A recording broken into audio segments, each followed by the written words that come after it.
As a child, I never noticed race. I knew it was there. I knew I was different from people of different colored skins, but I thought our differences were only skin deep. My parents never talked about it, or if they did, I didn't hear of it. To my knowledge, whites and non-whites were equal in every aspect and in everyone's eyes. It wasn't until my teens that I realized this was not the case. As a teen, I realized that people judge others solely on their appearance and on the color of their skin. I learned that an entire country turned against the people based on an invented word, race. I learned that our country, formed by many people of many nationalities from many backgrounds, founded on one principle, that we must be united, broke its foundations to persecute, enslave, demolish, and demoralize humanity, based not on different views, different laws, different moralities, nor different beliefs, but on different appearances. I do not support the destruction of humanity based on any of these aspects, but the lowest of all is destruction based on appearance. If anything, I was taught by my peers of the superiority of the white race, but what I took from this was their weakness and inferiority. Today, whites in the United States take their skin color for granted. Many think racism is a thing of the past, that slavery is over and the prejudice has been destroyed. I am here today to tell you that this is not the case. On January 1st, 1863, during the American Civil War, Abraham Lincoln passed the executive order that was the Emancipation Proclamation. This did not end the war, nor end slavery. It took until the December of 1865 and the acceptance of the 13th Amendment by all states for slavery to be truly outlawed. Today, nearly 150 years later, we still have to completely make up for our mistakes. We as whites have been subjected to the illusion that all is well and all are equal in our society. A large number of our race believe that race is not an issue anymore, though we are still part of a subliminal, subconscious, subhuman mindset that separates us from being truly equal with non-white races.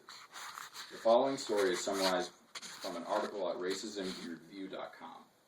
On June 3, 2011, a Harlem teenager named Alvin was amongst the 600,000 blacks and Latinos stopped each year in New York for no other reason but their race and gender. This kind of interaction has been coined the term stop and frisk. Though this would have been an ordinary stop and frisk, Alvin was able to capture the interaction on his cell phone voice recorder.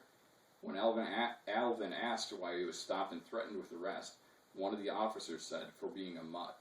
As another officer pulled one of Alvin's arms behind his back as if he was going to arrest Alvin, Alvin again asked why he was being threatened with arrest, to which the officer replied, "I'm going to break your arm. I'm going to punch you in the face." This is a picture of Alvin.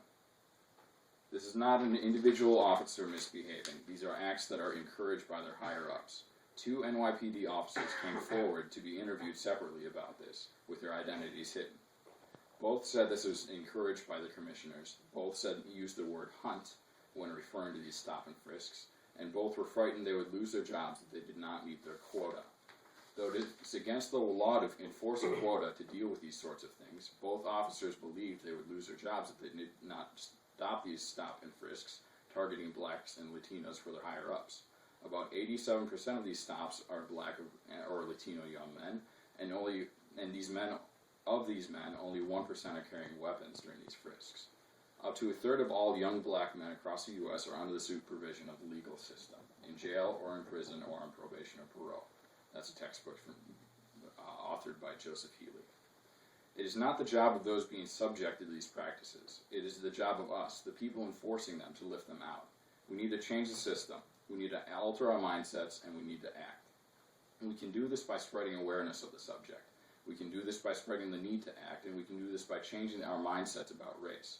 We can't do this bit by bit or step by step. We have to make the country aware of how pertinent racism is still in our environment today. Many think racism is a thing of the past, but I am aware of it more than ever. There is no need to be radical or go out of our way to do this. We can change people's minds quite easily. Show them that we are educated and show people what needs to be done. Conquering racism is easy. We just need to work together to do it.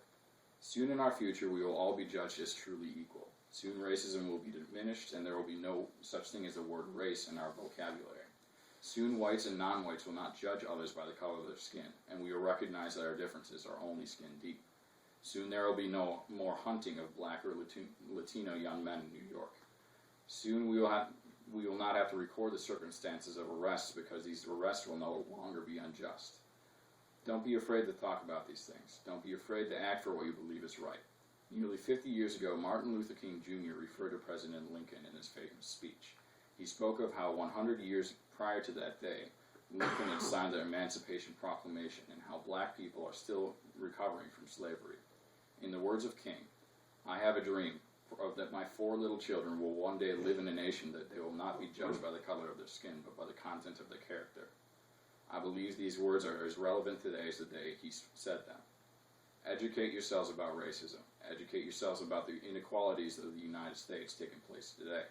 And once you have become educated, begin to educate others. Thank you. All right.